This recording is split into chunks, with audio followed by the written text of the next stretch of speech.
Гласот на Америка на македонски. Преку една деценија вашиот прозорец кон САД. А сега, директно од студиото во Вашингтон, Добро вечер. Го гледате ТВ журналот News Flash на Гласот на Америка на македонски јазик, а јас сум Лилица Китановска. САД решиле да го задржат пакетот помош за Пакистан, што досега редовно им беше испреќан. На почетокот на емисијата ќе ви кажеме зошто и што на ова велат пакистанците, пред да одиме на другите вести. Пакистан вели дека одлуката на САД да ја укинат помошта од 800 милиони долари за армијата на земјата нема да се одрази на незините операции. Армијата можела да ги врши задачите без надворешна поддршка. Ова е реакција на ден претходно кога од Белата куќа беше соопштено дека САД решиле да го укинат пакетот помош за Пакистан. Беше речено дека Пакистан е важен сојузник во борбата против тероризмот, но дека земјата презала одредени чекори што биле причина Вашингтон да го задржи делот од армиската помош. Други детали нема. А од другите вести, американскиот секретар за одбрана Леон Панета вели дека САД се многу загрижени дека Иран обезбедува оружје за милитантите во Ирак, додека се подготвува да се сретне со ирачките лидери во врска со иднината на американските трупи во земјата. Екипажите на американскиот Space Shuttle Atlantis и меѓународната вселенска станица приклучија повеќе наменска модула од 12,5 тони на вселенската станица. Во модулата се сместени резервни делови, опрема, храна и други резерви што ќе ја одржат оперативноста на станицата до 2012-та.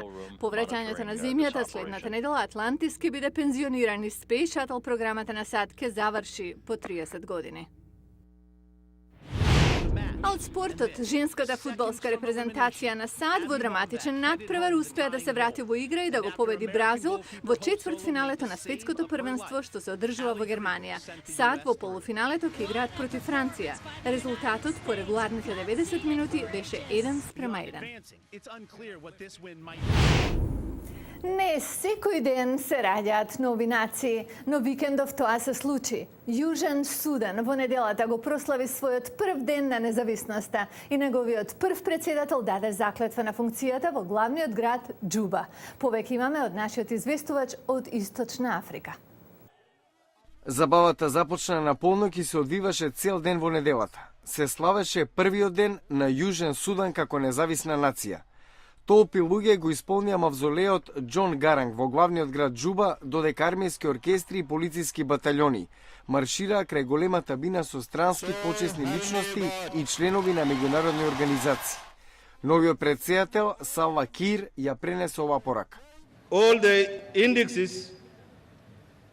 Сите показатели на човечка добросостојба не ставаат на дното на сето човештво. Сите граѓани на оваа нација затоа ќе мора да ја посветат својата енергија и ресурси на изградбата на жива економија. По децении на граѓанска војна што остави повеќе од 2 милиони жртви, државата се соочува со значителни предизвици.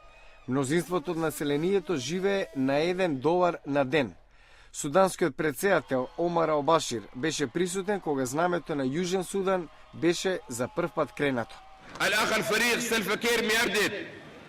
Башир го призна Сала Кир за претседател на новата република Јужен Судан. Тој вети на тамошна соработка со југот.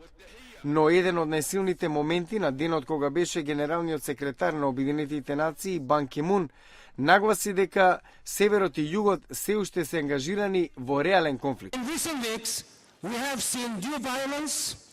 Последниве недели видовме ново насилство и човечко страдање поттикнато од потпалувачка и опасна реторика. Затоа, нека ова биде кога северот и југот објавуваат неотповикливо дека остануваат определени на решавање на незавршената задача за постигнување сеопфатен мировен договор. Американската делегација ја предводеше Сузан Рајс, американски амбасадор во Обединетите нации, кој рече дека САД ќе продолжат да бидат искрен пријател на Јужен Судан.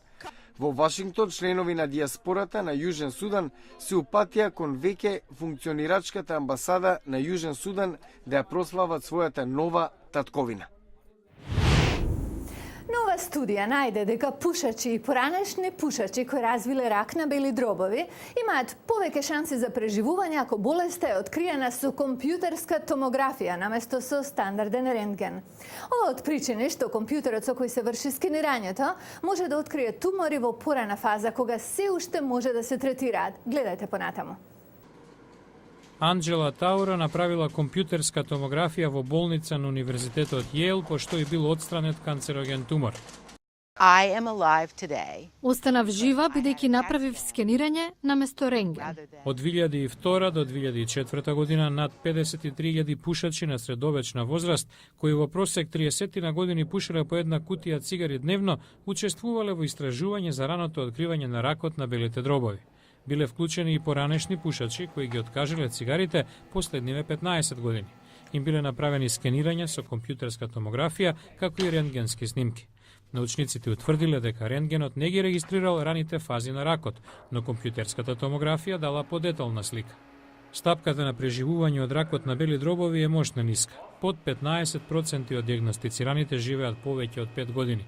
Сепак, докторката Кристин Берг од Националниот институт против ракот истакнува дека раното скенирање, дури и во мали дози, може драматично да ги зголеми шансите. If you're diagnosed with stage 1 disease, which we can now do with the За диагностицирани со болеста во прва фаза, стапката на преживување во наредните 5 години може да биде 60%.